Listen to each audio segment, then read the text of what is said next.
Hello, guys. Not only am I on a weight loss journey, I also want to include in my channel, inspirations and life goals because I definitely got a super story to tell about, like just overcoming and really becoming yourself. So today I wanted to talk to y'all about self identity. I'm just thinking back when I was in treatment, finally went to treatment after all the alcoholism and stuff like that. I've been sober for 5 months, go me. But I was just thinking about self identity. I remember I just kept telling the counselor like, I don't know who I am. Like I don't know who I am, and I just kept saying that. And it dawned on me. It's like one of the most scariest things ever. Like to just one day realize you have no self identity. Like you don't know who you are. You know your whole life been about caring for others or attaching to other people to feel validated or things like that. So one thing I've been working on, I think the first step to like healing and stuff like that is to find out who you are. Cause sometimes, like, not, I don't want to judge anyone because I've been through all the stages and still going through. But sometimes, like when I just listen to people talk, it's like they really not even in their brain. They just like talking because they have a mouth, basically, or just going with the flow of how things normally go or something like that. But it's like they not really thinking. So it's been, since I've been becoming more self aware and, holding my tongue, practicing silence more and observing, I've been like just picking up on a lot of things. But I think the first step to healing is self identity because it's like we come from these places, even if you're not to say a bad home or a good home, it's just like you come from these places where you spent most of your childhood on survival. So simple things of like even dealing with your emotions is foreign. I know for me, when they started talking about feelings, I used to say only feeling I got is anger. And me going through all these programs and stuff like that, I'm learning that anger is only just a secondary emotion. And most of the time, anger is covered up by like disappointment, frustration, sadness. But to express those type of emotions, you have to be vulnerable. And being raised on survival and always having to be strong and never really expressing your feelings and know how to deal with them. We just like stuff them down. And like I said, only emotion I had was anger. So I'm learning like to process my emotions, and recognize what I'm feeling. Cause after so long of stuffing your emotions, you really don't even know what you're feeling. And once you know what you're feeling, you can deal with it. And I'm learning it's okay to feel my feelings, and my feelings is valid. But you shouldn't think with your feelings because that's what your brain is there for you to think.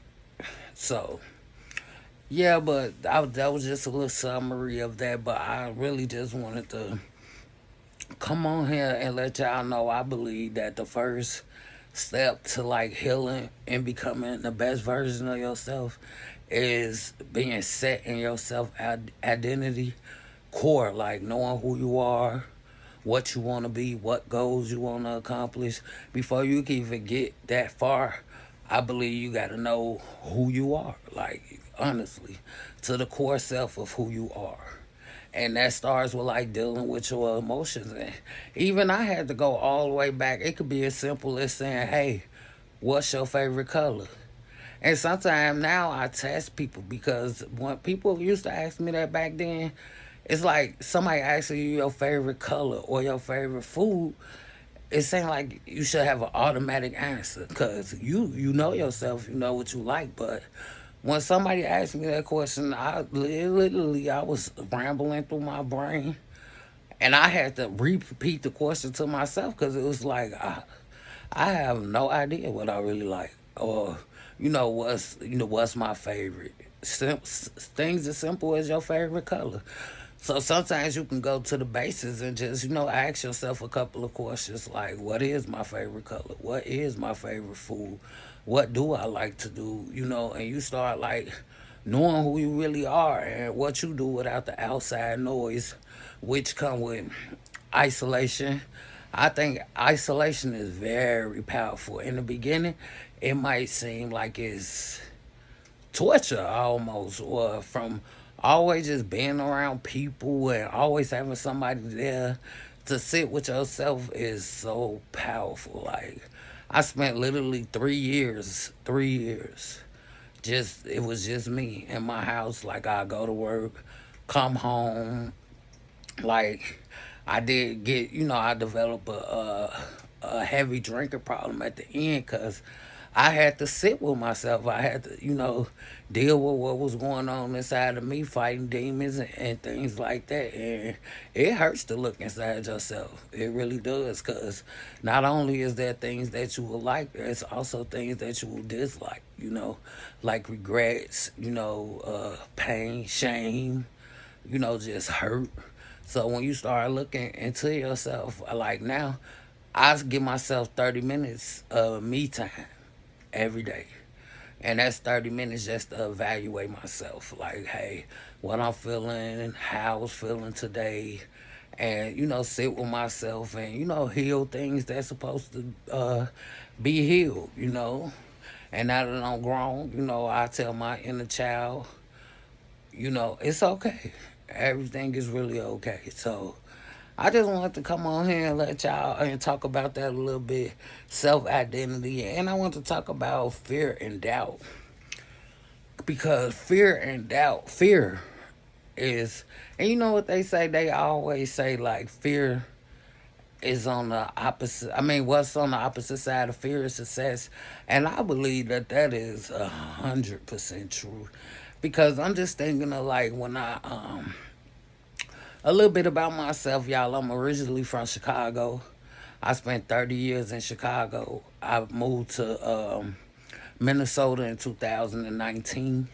So I've been staying in Minnesota for about 5 years, almost 6 years now. That's crazy, because I still remember when I left Chicago like yesterday. But I left Chicago and I came to Minnesota, and I'm just thinking in my head like I almost literally had a nervous breakdown when I was making that decision. It was just so, I was filled with fear, anxiety of what's gonna happen. Because I was like, I had a couple of friends here in Minnesota, that I knew was gonna look out for me and stuff like that, but I had no family there, and then nobody like in my immediate family never like, made moves like that. Everything was Chicago, Chicago, Chicago. And and I was in like a broken relationship. I wanted to get create some spacing and stuff like that. So me making that decision, I literally almost had a breakdown, and that was all fear, like imaginary fear. But when I look back, I think that was one of the best decisions I ever made. I still have my struggles. I've had my struggles since I've been here in Minnesota, but it took a lot of adapting and changing. Coming from Chicago, Chicago is pretty aggressive.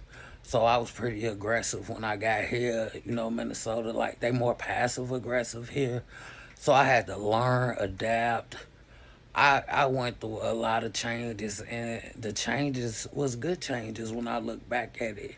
To get out of the toxic environment that I was in back in Chicago, it created space for me to look inward instead of, so much noise of everybody around me, what everybody else doing. I wanted to create my own path.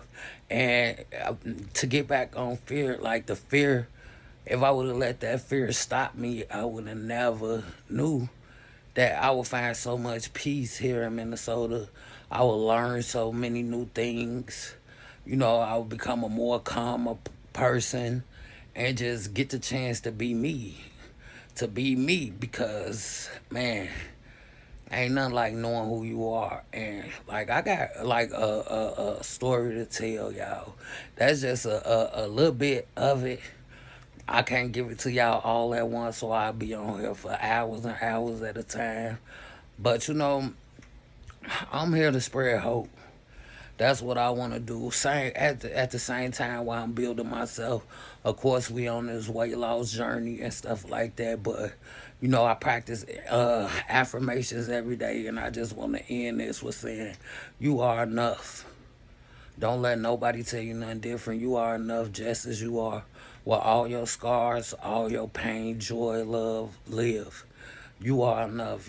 Build confidence and create your self identity, because that's number one. Once you build that strong foundation of who you are, you know what you will accept and what you will not accept.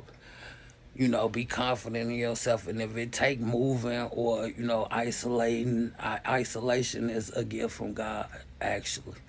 Because one of my favorite saying is no bump beds in the casket. So figure out who you are. And that's the process where I'm at right now. So I want to come on here, and I know I'm always on here with my weight loss and stuff like that, but I actually want to spread hope, to my subscribers and to the world and everybody that's around. So, stay tuned. I got more content coming up. About to get all my little equipment and stuff set up. So, if you like this video, subscribe to the channel. Go for the ride with your girl. Y'all be safe out there. Peace.